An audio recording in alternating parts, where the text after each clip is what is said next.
Hola, ¿cómo están? Bien, antes de iniciar esto, porfa, espero vean el video del experimento para que pues revisen en qué consiste. Yo asumo que ya lo vieron y lo que voy a hacer es simplemente escribir un grupo de ecuaciones que me darán toda la dinámica del asunto y después pasaremos a la tabla de Excel para ver qué es lo que se debe hacer. Y pues lo de siempre, el análisis cuantitativo y el análisis cualitativo. El informe no tiene como tal una fecha de entrega, obviamente tiene que ser antes de que se acaben clases para yo pues darles como tal la nota. Yo estoy esperando hasta ese día para subir notas de ustedes.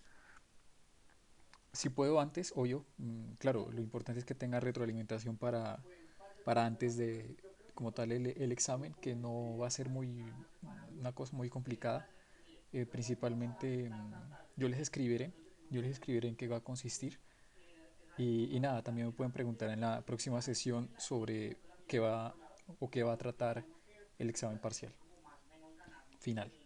Recuerden, vale 30%, pero yo soy muy suave, así que tampoco se preocupen tanto por eso.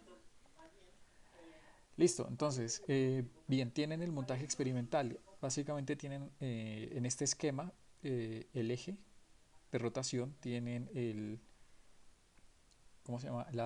Una varilla que está atada a este, como un disco o un cilindro, el cual tiene enrollada una cuerda y pues se va a ir desenrollando a medida que esta masa pues vaya cayendo. Esta masa tiene la notación de M, tienen además una tensión, entonces asociada a esta cuerda que soporta el peso de esta cuerda, perdón, de esta masa. Y aquí tienen una mg, si usan segunda ley de Newton, una tensión y pues usando sumatoria de fuerzas igual a la masa por la aceleración del objeto, ustedes tienen que hay una T, hay una mg apuntando hacia abajo y esto debe ser igual a una menos masa por una aceleración, dado que la aceleración, este número lo estamos tomando positivos, como la aceleración va hacia abajo, pues por eso tiene un signo menos. Listo, pasa a través de esta polea.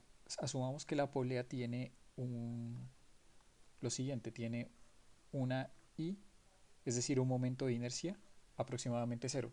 Esto con el fin de que no se esté contribuyendo al momento de inercia total que tiene o que se está moviendo gracias a este peso. Si ustedes asumen que I es diferente de cero, ustedes tienen que ver lo siguiente, que aquí habría una sumatoria de fuerzas, ¿sí? Si asumen que I es igual a cero, tendrían lo siguiente, tienen una tensión y una tensión.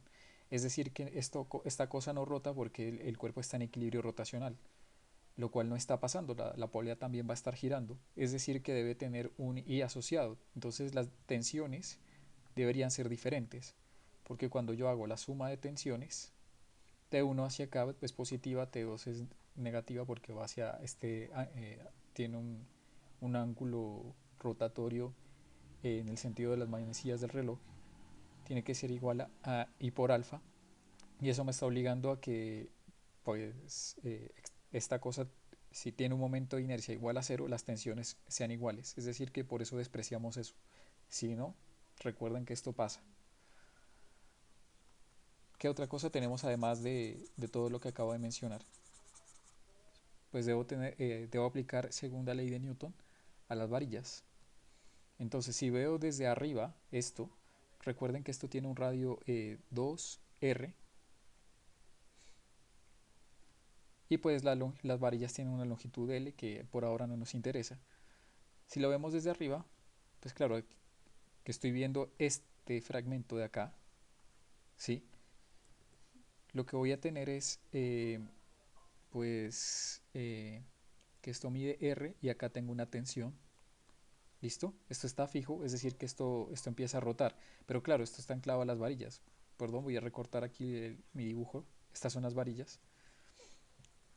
Y pues lo que me va a decir es que T por R tiene que ser igual a el I de tanto de este cilindro junto con el de las varillas por alfa. ¿Listo? Donde alfa es la aceleración angular. Listo. Pues de aquí lo que me interesa sería despejar la tensión. No tengo medidas de tensión. Si ustedes se fijan en el laboratorio, lo único que hay es un sensor por acá óptico que detecta el paso como de estos huequitos de la polea. Ahorita explico cómo funciona. Entonces la tensión por ahora no me importa. Entonces la despejo de aquí. Listo. La pongo acá. Esto sería I por alfa sobre R menos mg igual a menos m por a. Pero fíjense una cosa, que cuando estoy hablando de alfa como la aceleración angular de todo este sistema, y justo aquí sería la misma aceleración angular de este pedacito, de este cilindro. Justo por aquí voy a cambiar de color. ¿Qué es lo que pasaría? Sucedería lo siguiente. Por aquí, en este puntito, ustedes tienen una velocidad tangencial. Claro, si yo derivo esa velocidad tangencial, obtengo una aceleración tangencial. Pero esa aceleración tangencial es la misma con la que se desenvuelve esta cuerdita, es decir, que esto es igual a la aceleración de la cuerda. ¿Qué es igual a la aceleración de este cuerpo? Es decir, que eh, si yo uso la ecuación R por alfa, igual, eso me debería dar igual a la aceleración. Listo. Eso lo sustituyo aquí, es decir, cojo despejo alfa y lo pongo acá dentro de la ecuación y esto es lo que ustedes obtendrían finalmente.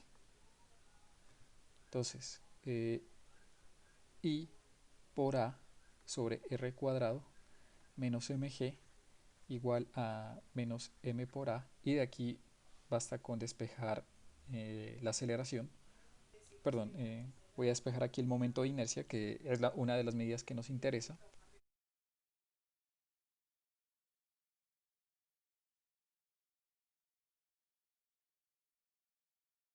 Entonces, aquí está la gravedad, aquí está la aceleración, la cual puedo obtener a través del sensor óptico, que ahorita muestro cómo funciona. Tengo esta medida de la masa colgante y tengo también el radio. Perfecto, puedo medir el momento de inercia. Ahora, ¿cómo determino esta aceleración gracias al sensor óptico? Pues ustedes tienen, si ven en el video, huecos y en la guía, como tal en la polea. Listo. Entonces unos están llenos de material, otros no están llenos, y así. Listo. ¿Qué es lo que pasa? Ustedes tienen un sensor óptico, pues que va a determinar si pasa o no pasa luz. Voy a ponerle por acá roja, porque es luz roja, bueno, infrarroja, la que está pasando por aquí. Entonces, claro, eso empieza a detectar los cambios en la intensidad de la luz. Entonces, ¿cómo los detecta? Hay una circuitería interna, la cual me va a decir lo siguiente: ¿hay paso o no hay paso de luz? Y todo eso a través de un voltaje. Claro, estoy dibujando el voltaje en el tiempo. Cuando hay cuando hay paso de luz, usualmente este voltaje lo que nos está diciendo es que no hay voltaje, ¿sí? Es decir, la ausencia de luz significa no voltaje. Mm, Ahora, todo esto depende de la circuitería. Para alguien que pues estudia algo de electrónica, lo que está pasando es que, a ver, ustedes tienen eh, ¿cómo se puede decir? Un fototransistor. Los fototransistores simplemente son una cosa con tres patas, los cuales reciben luz, y cuando reciben luz permite que haya paso de corriente. ¿Listo? Entonces ustedes tienen una fuente de voltaje y por aquí, no sé a qué pata, tienen una resistencia. Y si ustedes miden en la resistencia, o entonces lo que va a pasar es lo siguiente. Tienen el circuito y ustedes tienen aquí algo que detecta voltaje. Voy a ponerle, perdón, así no se simboliza. Simboliza con B. y aquí mide voltaje. Entonces, si llega un fotón, lo que va a pasar es que va a circular por aquí corriente. Cuando hay corriente, perdón, es al revés. Cuando hay corriente, yo tengo un voltaje en la resistencia. Es un circuito simple. Depende también de dónde midan el voltaje. Voy a tener una corriente en la resistencia y hay una cosa que es la ley de Ohm, de IR. Y lo único que me está diciendo es que si tengo, listo, tengo resistencia y cuando está pasando corriente, pues también tengo voltaje. Es decir, que tengo por acá un pico. ¿Listo? Eh, cuando no hay fotones incidiendo, lo que pasa es que esta compuerta está cerrada y cuando yo voy a medir esto, por acá no habría voltaje. ¿Listo? Perdón, funciona al revés. Listo. Ese es el esquema circuital. Eso es lo que estamos detectando. Ahora, ¿qué información útil yo puedo extraer de aquí? Pues lo siguiente, yo con el ancho de pulso y haciendo una relación con el ancho que este sensor detecta justo en este paso y el ancho de pulso, delta t, pues yo puedo medir este delta S, ¿sí? Lo puedo medir. Y pues lo único que esta cosa detecta son estos delta S, ¿sí? Claro, si uno lo configura de la manera adecuada, uno podría hacer esta relación delta S sobre delta T dentro del hardware, es decir, dentro del sensor, y pues obtendría velocidad. Lo que pasa es que él solo detecta los delta S y los va sumando, es decir, me va a estar detectando posición, la posición de la cuerda. Y todo esto me daría pues el desplazamiento total de la cuerda. Y eso es lo que yo registro como tal en Logger Pro, en este caso en Excel. Listo. Ahora voy a borrar esta ruedita y lo que voy a hacer es lo siguiente. Vamos a pasar a Excel de una vez para ver cómo yo calcularía lo que me interesa. Bueno, entonces, en el análisis cualitativo, ¿qué nos exige? Para cada medida efectuada, construya una columna calculada en la cual se calcule la velocidad para yo debo usar dicha función. Nosotros no tenemos disponible esta función, es decir, que nos toca a punta de Excel. Entonces vamos a introducir algo que es un método numérico. Y pues, como ustedes se habrán dado cuenta, yo introduje un método numérico que en la clase pasada que era de integración, es decir, encontrar el área bajo la curva, ¿sí? De una función. En este caso era la función de fuerza, ¿sí? Era para calcular el impulso. En esta ocasión vamos a introducir un método numérico eh, de derivación. ¿Listo? ¿Qué quiero decir con esto? Hay varios tipos de métodos numéricos que distingan este método numérico pues de otros que encontrarán a lo largo de su carrera. Y este pues básicamente consiste en lo siguiente, consiste en encontrar las derivadas, ¿sí? En particular este se conoce como método de diferencias finitas, si lo quieren buscar. Entonces método de diferencias finitas. No se asusten, el nombre pues sí puede ser digamos complicado, lo que sea, pero esto no tiene pues nada de complicado, incluso lo vamos a implementar justo ahorita. Entonces lo que ustedes tienen es una función. Ahora ya no van a tener, perdón, una función de fuerza, sino que van a tener una función de posición que varía en el tiempo. Como es un movimiento uniformemente acelerado, pues estoy dibujando la parte de una parábola. Déjenme borrar este nombre. Y listo. Eh, lo que va a pasar es que ustedes van a posicionarse por acá en Logger Pro en diferentes tiempos. Lo bueno es que están equiespaciados. Y estos pues le van a botar una posición diferente.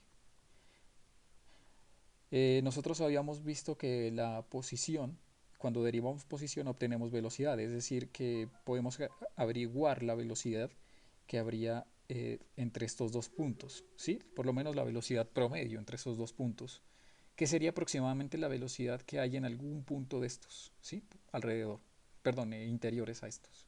Entonces vamos a poner aquí un t sub i y un t sub i más uno.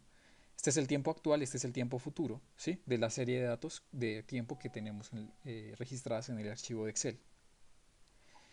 Aquí tengo x de ti y aquí tengo pues x de ti futuro,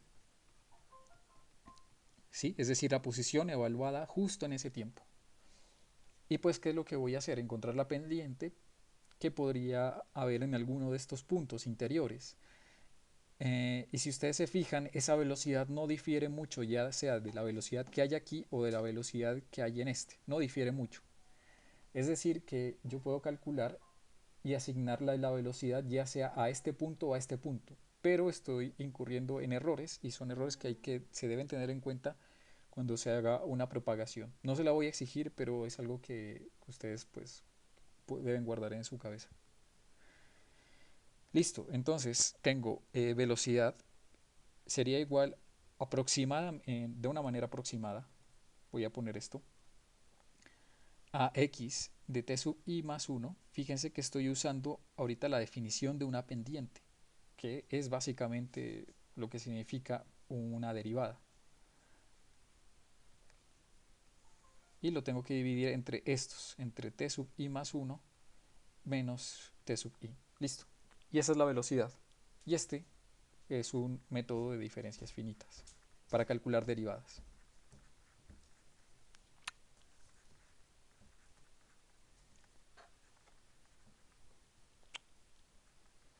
¿Listo? Entonces es sencillo. Recuérdenlo si en un futuro de pronto lo pueden usar. Es bastante útil. Básicamente uno no usa, no es que use uno mucho en la vida real para programar esta definición, uno usa estas cosas. Listo, ahora sí, voy a pasar a cómo se implementaría esto en Excel. Entonces déjenme dividir la pantalla.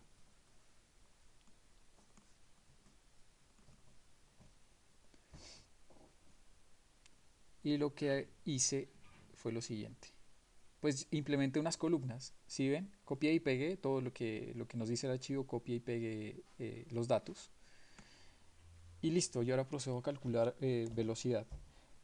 ¿Cómo la calculo? Pues esto sería igual a eh, la la distancia futura menos la distancia actual. ¿Listo? Entonces, esto sería distancia futura menos distancia actual. ¿Listo?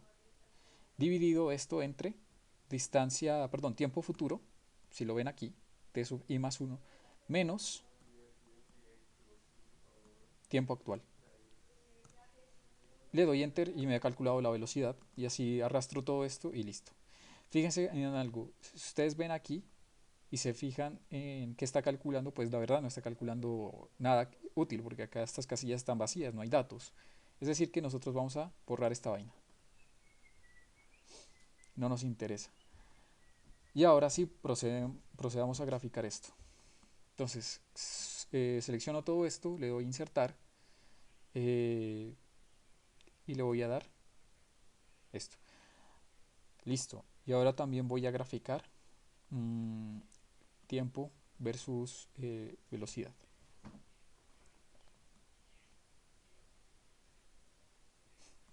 Y si se fijan, esta es nuestra derivada. Entonces hay un error tremendo derivando. Y ahí les propongo a ustedes dos cosas. Nuestro objetivo es calcular la aceleración. Y si ustedes escucharon previamente, eh, este movimiento es un movimiento uniformemente acelerado. Es decir, que yo puedo obtener la aceleración ya sea haciéndole una regresión polinómica a la distancia o haciéndole una regresión lineal a la velocidad. Entonces, hagamos las dos cosas. Vamos a hacerle primero una regresión polinómica a la distancia. Voy aquí, le agrego una línea de tendencia, doy doble clic a la línea de tendencia y selecciono polinómica. ¿De qué? De orden 2. Y le digo que presente la ecuación en el gráfico y esta es su ecuación. Ahorita interpretamos qué significa esto. Ahora voy a la gráfica de velocidad de una vez, selecciono la línea de tendencia y que me presente la ecuación en el gráfico. Y le voy a dar presentar ecuación en el gráfico. Listo. Y ahora, esta sería la aceleración. ¿Listo? y esta es la aceleración, la mitad de la aceleración. Entonces, ¿por qué es la mitad de la aceleración? Pues es un movimiento rectilíneo uniformemente acelerado. Es decir, que la ecuación que gobierna este movimiento, voy a escribirla acá, sería que x en función del tiempo es igual a una distancia inicial más una velocidad inicial por t, más la aceleración por t cuadrado sobre 2. Listo. Ahora, pues no se fijen en esta x como tal. Esta x lo único que está significando aquí es el tiempo. ¿Listo? Eh, Fijémonos particularmente en el coeficiente que acompaña a x al cuadrado acá, que sería el coeficiente que acompaña a t al cuadrado aquí. Entonces eso es 1,857, que sería igual a la aceleración sobre 2. Entonces para calcular yo la aceleración, pues despejo de aquí y me da 2 por este numerito. Eh, y listo. Y esto pues debe estar calculado en centímetros sobre segundo cuadrado. Ahora, en la calculadora, voy a ver eso cuánto da. La verdad no sé cuánto da. Lo vamos a hacer de una vez en Excel.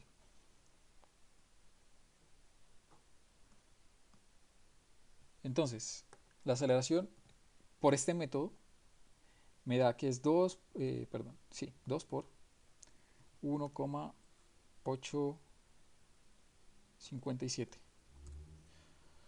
Listo, 3,71.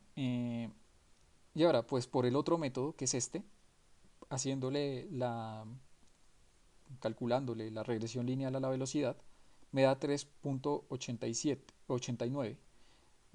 Voy a registrarlo por acá y vamos a... Ustedes tienen que hacer uno de los dos. Yo estoy haciendo ambos, pero pues ustedes tienen la libertad de escoger con cuál les va mejor. La intersección por ahora no nos importa, sería como la velocidad con la que parte el objeto, que la verdad debería ser cero, pero depende de dónde haya empezado a tomar los datos. Lo que me importa es la aceleración. Listo. Ahora, con esto yo procedo a usar la ecuación que tenía arriba. Esta. Todo en centímetros. ¿Listo? Y con esto que he calculado, el momento de inercia únicamente del cilindro junto con la varilla. Eso es todo. ¿Listo? El cilindro donde se enrolla la cuerda. Aclaro. Ok, entonces, momento de inercia sería igual eh, al radio al cuadrado por la masa, suspendida, por la gravedad en centímetros, es decir, 980, todo eso dividido entre la aceleración. Ahora, ustedes escogen, depende de qué procedimiento hayan seguido, yo voy a escoger por ahora esta de acá arriba. Y a eso le resto 1 y listo, y eso es todo. Me dio este momento de inercia. Lo guardamos y ahí estaría calculado lo que me pedían en esta sección de acá. Entonces, hasta ahí que hemos hecho. Hemos hecho, para cada medida efectuada, construya la columna calculada en la cual se calcule velocidad. Listo, perfecto, ya lo hice. ¿Qué otra cosa hice? Para cada conjunto de datos realice una gráfica de velocidad versus tiempo y calcule la aceleración mediante una regresión adecuada. Entonces hicimos una regresión lineal, pero también hicimos una regresión polinómica. Es decir, que esto ya lo tenemos. Me dice, use la ecuación 11.5 y calcule los momentos de inercia del móvil rotatorio sin discos. Es decir, que vamos por aquí. Ya lo hicimos solamente cuando tenemos la varilla y el cilindro anclado a la varilla. Sí, el cilindro del centro donde se desenrolla la cuerda. Y ahora me pide hacerlo con discos. Con discos yo debo hacer el mismo procedimiento y me va a dar un momento de inercia diferente. ¿Sí? No es nada más que en qué difiere el experimento. Pues en que ahora ya no tengo este dibujo, sino que empiezo a ponerle por acá unos, unos discos cilíndricos. ¿Sí? Que si uno se fija, pues no son nada más que si los veo como en perspectiva, como eso es mi isométrico de un cilindro, pues ellos tienen un hueco, ¿sí? Es decir, que el momento de inercia de esto debería ser el de un cilindro, pero yo lo que estoy haciendo aquí es idealizar esto, diciendo que son masas puntuales que se alejan cuánto del eje rotatorio, una distancia d, ¿listo? Y esa es la distancia d que aparece justo acá. Listo, entonces sin nada más que decir, pues yo voy a hacer esto, calcular la velocidad, determinar la aceleración y también el momento de inercia. Y finalmente, algo que nos pide después de calcular esto es determinar la masa del cilindro a partir eh, de los datos de inercia. ¿Listo? Ahorita vemos cómo se hace. Primero voy a hacer todo esto. Entonces, la velocidad.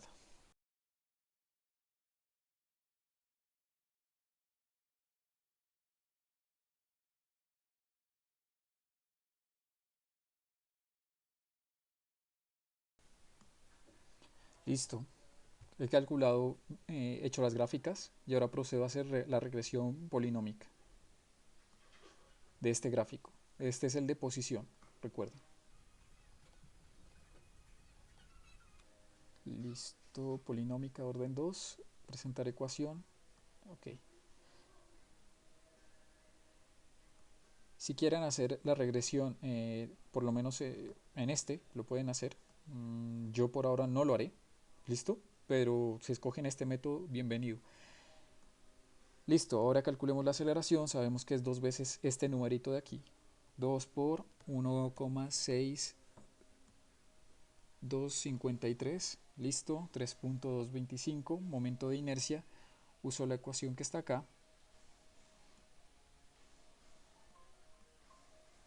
Es decir, esto es igual a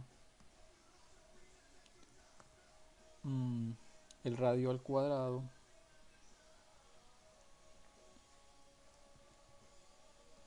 dejémoslo aquí, por la masa por 980 dividido entre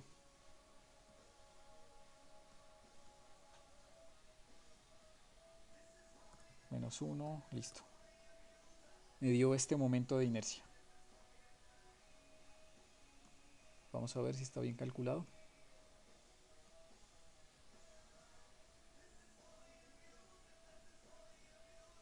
Listo, perfecto.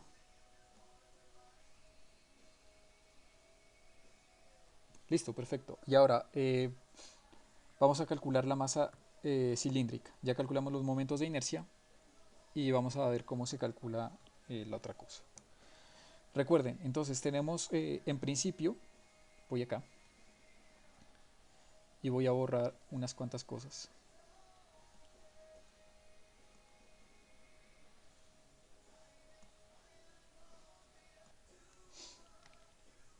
Ok, entonces, para hacer esto, recuerden, ustedes tenían un momento de inercia, que pues era mr cuadrado g sobre a menos 1, pero, claro, un momento de inercia solo con la varilla, que le llaman i sub 0, creo.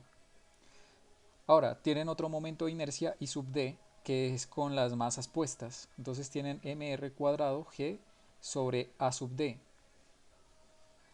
menos 1, ¿sí? Pero ¿qué otra cosa ¿qué otra cosa tienen?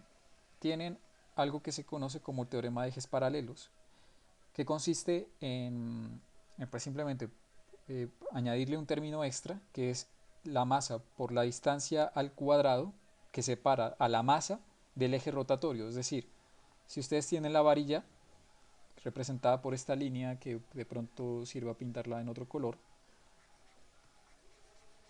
tienen esta varilla y su eje rotatorio es esta cosa pintada como en magenta, pues lo que se debe hacer es, y bueno, y además le adicionan unas masas representadas por este color como rojizo. Claro, para representar o modificar el momento de inercia tienen que tomar la masa de cada una de estas, ¿sí? Que van a determinar. Yo voy a ponerle masas mayúsculas, perdón, para distinguirlas. por la distancia que separa cada una de ellas al cuadrado, ¿sí? En este caso, pues ya tenemos la distancia. Entonces, por teorema de ejes paralelos, yo tengo el momento de inercia de la varilla sola rotando alrededor de este eje, más la contribución de una de las masas, que es m por la distancia al cuadrado, más la contribución de la otra, es decir, que me sale un 2md cuadrado. Yo puedo comparar ambas, ¿sí?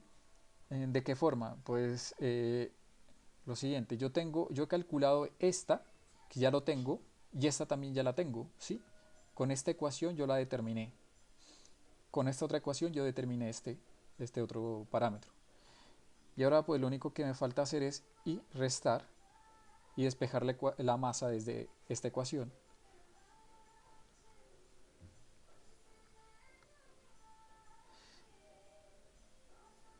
Listo, entonces esto sería igual a m. Voy a borrar y listo. Y ahora lo único que debo hacer es intentar poner esto en Excel.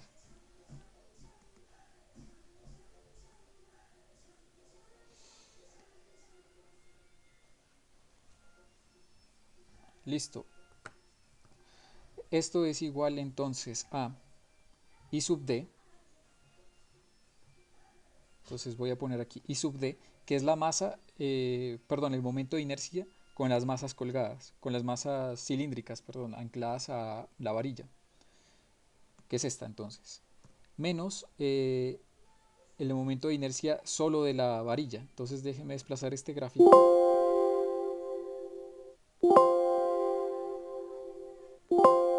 Ah, carajo.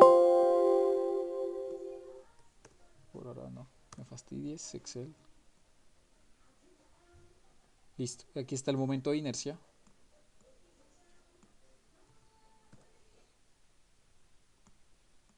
Todo esto dividido entre 2 por la distancia que lo separa al cuadrado, pero la distancia está aquí. Entonces 15.2 al cuadrado y le doy enter. Masa calculada cilíndrica 55,71 gramos.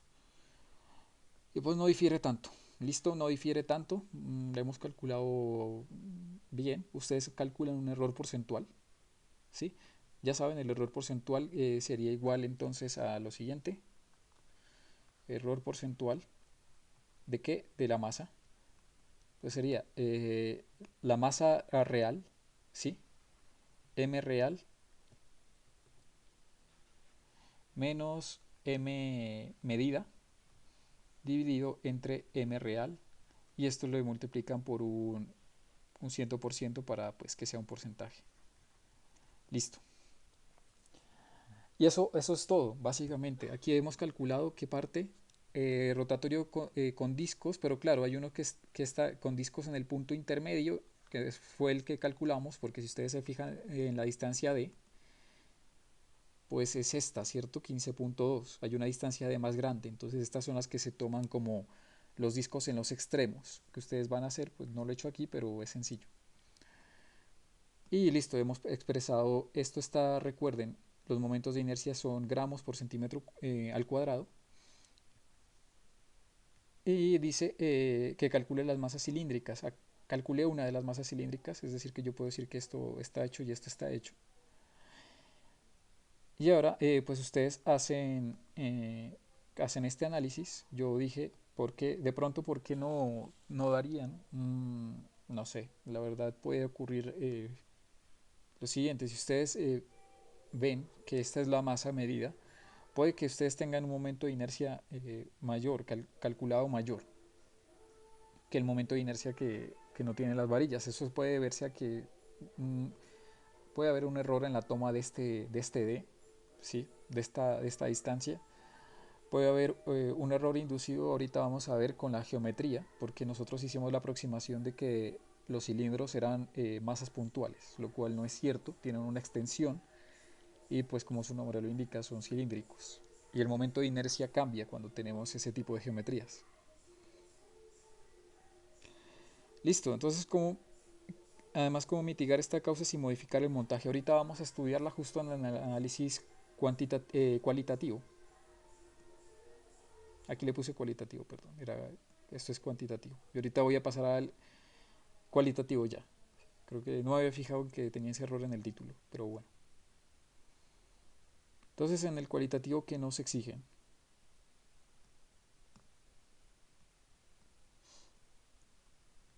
Listo, entonces, ¿qué implica que un cuerpo tenga un mayor momento de inercia? ¿Y cómo puede divisar este efecto en los resultados obtenidos? Entonces, pues ustedes ven lo siguiente, I por alfa. ¿Listo?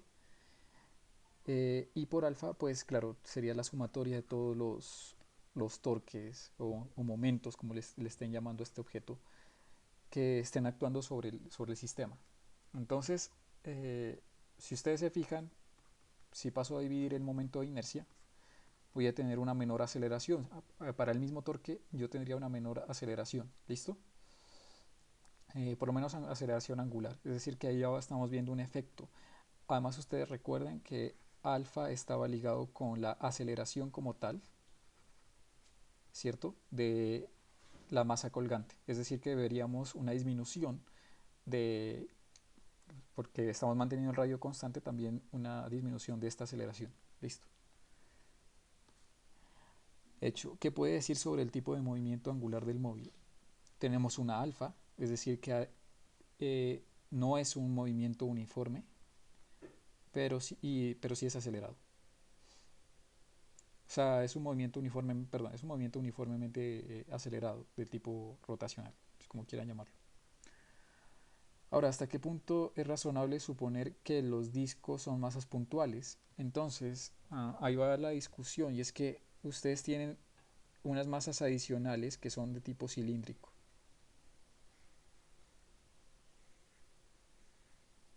Perdón, voy a hacerlo aquí. Aquí está mi eje de rotación y por acá están las masas. Pero estos son cilindros. Pero esos cilindros no rotan de la siguiente forma. Entonces tienen aquí esto y rota como por un eje que pasa por aquí. ¿Listo? Eh, sí. Perdón, lo siento. Rota alrededor no de un eje que pasa por aquí. Este sería como si estuviesen rotando en su mismo propio eje. Están rotando alrededor de un eje que pasa por afuera. ¿Sí? Es decir que por eso debemos usar teorema de ejes paralelos, por lo menos para este, pero no habría una idealización respecto a esto. A ver, ¿qué me refiero con esto? Tenemos el momento de inercia del cilindro, ¿sí? Pero cuando rota sobre su propio eje, ¿sí?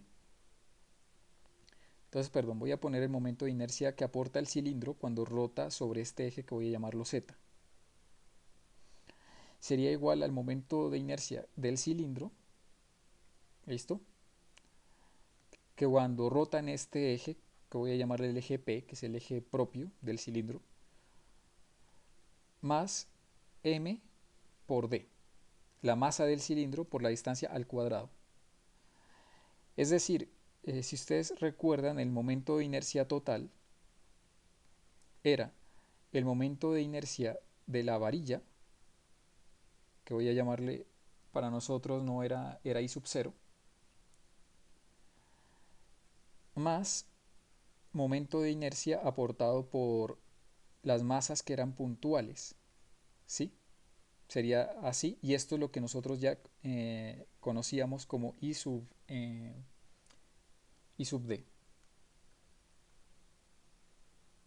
I sub D. Claro, pero fíjense que esta contribución viene de un objeto más extenso. Entonces, si cojo y borro esto,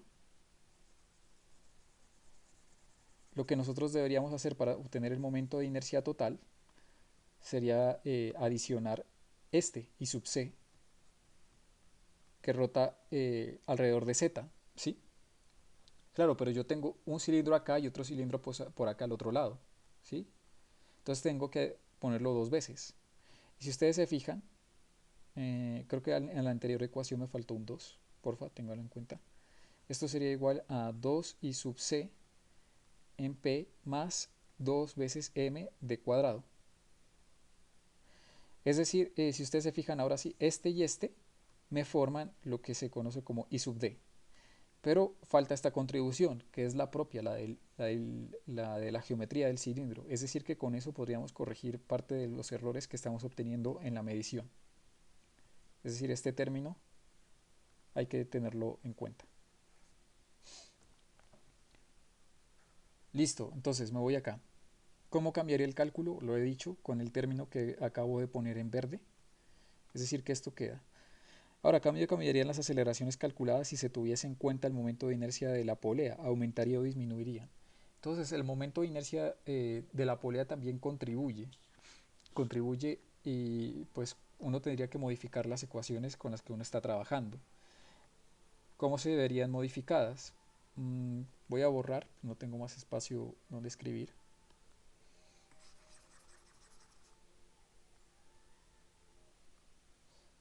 Pues en primer lugar yo tendría por aquí una polea, ¿listo? Que tendría un momento de inercia. Vimos que aquí habría una tensión 1, aquí habría una tensión 2, debido a la inercia de esta polea. Voy a ponerla así. Entonces yo tendría que irme a estudiar las ecuaciones de movimiento de esto. Ahora no voy a plantear todo el caso porque pues si ustedes se fijan aquí cambiaría a una T2 que sería pues bueno, mm, si pongo otra vez el montaje, pues voy a dibujarlo rapidez. Discúlpenme, estas son las varillas. Aquí va ligada una cuerda por acá atada y aquí haría una T2. ¿Listo? Por acción-reacción. Entonces, si uno ve desde arriba, pues habría un círculo, pero en el cual actúa T2, que tiene un radio R, que sería el radio del cilindro anclado a la polea. Entonces nosotros sabemos que pues esto tiene una extensión, si lo ve desde arriba, y entonces habría un T2 por un R que sería igual a un I, por lo menos en esta parte por un alfa. ¿Qué habría por este otro lado? Entonces tendría que hacer la sumatoria de torque sobre la polea, sería un T2 por el radio de la polea, T2 por el radio R de la polea, el radio rojo en este caso, menos un T2, un T1, perdón, porque va para abajo, otra vez por el radio de la polea, el radio rojo de la polea. Y esto sería igual entonces a eh, el I de la polea, voy a ponerle I sub P, por el alfa de la polea. Aquí puse alfa del alfa anterior, pero así cambiaría, por lo menos en este caso. Y yo sé que pues el T1 lo puedo obtener gracias a T1 es igual a, perdón, T1 que está anclado a un cuerpo y por acción-reacción iría hacia arriba, porque está anclado a través de esta cuerda. Eh, T1 hacia arriba menos la masa colgante igual a la masa por la aceleración que iría hacia abajo, es decir, aquí iría un menos. Es decir, que salen en más incógnitas, como la tensión, y tendría que resolver, sería un sistema, a ver, de esto es una incógnita, esto es otra incógnita, esto es otra. Mm, los momentos de inercia, pues, a ver, yo puedo eliminar estas incógnitas introduciendo esto adentro de este aparato, de esta ecuación, ¿sí? Entonces creo que es un problema que se podría resolver, pero así se modificaría. Listo, entonces por ahí contestado esta parte. Contestada, bueno, de manera indirecta, porque tienen que ver y resolver todo este conjunto de ecuaciones para llegar a esta respuesta. Tienen que ver si hay una ligadura con la polea. Claro, hay una ligadura, ¿en qué sentido? O una ligadura o una restricción en que la velocidad con la que avanza esta polea, perdón, este cilindro rotatorio, es decir, este, está ligado con la velocidad con la que avanza esta polea. ¿Listo? Haciendo esa relación yo puedo obtener este alfa en función de este otro alfa. Y así recontestar la pregunta. Ahora, ¿cómo incidiría el radio del rodillo en donde la cuerda se enrolla sobre la aceleración angular si no se cambian las masas suspendidas en ella? Entonces, ya olvidémonos de esto, volvemos al problema anterior y voy a borrar todo esto. Entonces nosotros habíamos obtenido un momento de inercia, listo, mr cuadrado g sobre a menos uno. Y sabemos que a es igual a alfa por r. Bueno, tratemos de despejar de aquí, eh, por lo menos la aceleración, y sustituir después esa aceleración por alfa por r, a ver qué nos da. Entonces, I dividido entre mr cuadrado, este 1 pasa al otro lado, listo, por aquí todo está bien. ¿Qué otra cosa me queda por despejar? Ah, bueno, y esto sería g por alfa, g sobre a, perdón.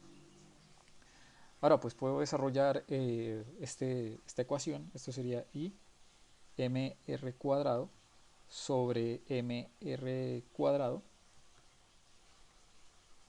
igual a g sobre a. Y ahora pues paso esto a multiplicar, esto pasa a dividir y finalmente quedaríamos con a igual a g mr cuadrado sobre i más mr cuadrado. Y ahora pues sabemos que a es a por alfa, es decir que podemos borrar esto y poner alfa por r. Esto se quita y finalmente tenemos que alfa es igual a esto. Si ustedes se fijan, tenemos esta función la cual me está diciendo que r por acá arriba crece linealmente y por acá con un polinomio cuadrático. Es decir, que esto crece más rápido, lo cual significa que si r se vuelve grande, alfa va a disminuir porque pues es como si aquí hubiese un 1 sobre r. ¿Sí? Este polinomio en el denominador crece más rápido, este crece más lento. Una cosa, digamos, pequeña dividida entre una cosa grande, pues me da algo pequeño.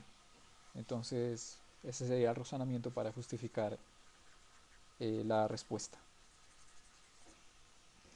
Listo. Y así queda hecho. Queda hecho por lo menos creo que todo el laboratorio. El video está largo. Eh, eso, eso sería todo. No hay plazo como tal de entrega. Soy muy flexible con eso. Chao.